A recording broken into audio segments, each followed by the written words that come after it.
Okay, guys, so I wanted to quickly go over the first week's assignment with you. A lot of you have started it and a few of you turned it in, but for those that are kind of struggling or that have questions, this would be a really good video for you to watch. So, first thing we notice is our introduction paragraph here, which I will read to you.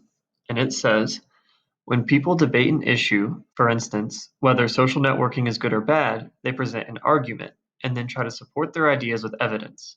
A written argument is like a debate. Authors state their position and then provide facts to support their beliefs. So, just like we've been kind of doing all year, we back up everything we do in language arts with evidence. Arguing is exactly the same way. Authors first make a claim or a statement that they believe to be true. Then they back up this claim with reasons to accept the claim. Reasoning should be logically sound.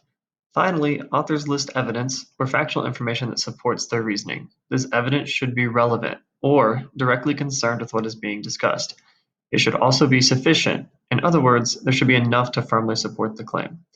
So to kind of break that down, guys, what it's really saying is if you're going to have an argument, there's certain requirements. Okay. Um, The first part of your argument is your claim. The second part of your argument is your evidence. Now, there are rules about what kind of evidence you can use. Okay, two rules. One, your evidence has to be relevant. Okay, that means that it's related to the claim.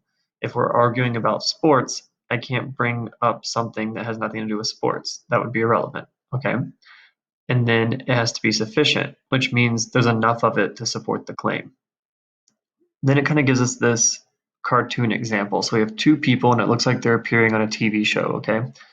The lady says, the space program leads to discoveries that benefit everyone. During the Apollo program, NASA developed a fireproof fabric now used by firefighters. Plus, space travel is exciting to watch.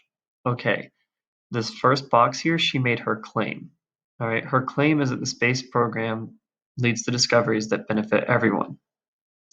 Next, she's going to give us evidence.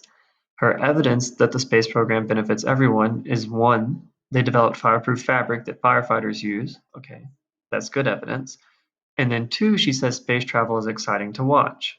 Now, I do think space travel is exciting to watch, but that is not a benefit from discoveries. Okay, so that is not relevant.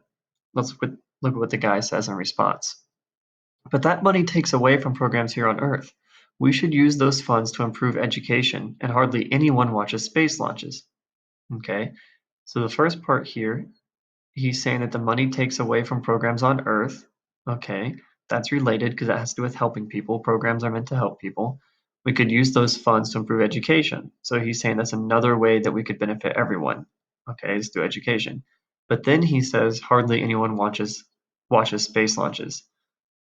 That's unrelated, okay? That has nothing to do with benefits. This whole argument's about benefits, and that's not what that's talking about. So let's look at our chart. All right, we got a box for claims, a box for reasons, a box for evidence, and then a box for irrelevant evidence. Irrelevant means something that doesn't make sense, okay? So we should fund the space program because it leads to important discoveries, all right? Evidence, NASA developed fireproof fabric that's used by firefighters. That all makes sense. Now, the irrelevant part is that space travel is exciting to watch. That's not benefiting people. Claim, we should not fund the space program. We should fund programs on Earth instead. Okay, so this is the man's argument. His evidence is that money from the space program could be used to improve education. Okay, that's relevant. Then it asks us for the irrelevant evidence. So if you're doing this on a Google Doc or a Google slide, or even if you're doing it on pen and paper, what you're going to do is you're going to put, you can just put like the number 1, and then you can just type right here what the irrelevant evidence is. We've already uncovered this. We know that the irrelevant evidence is that hardly anyone watches space launches. Okay, that has nothing to do with everything else we're talking about. All right, so that's what you would put in that box.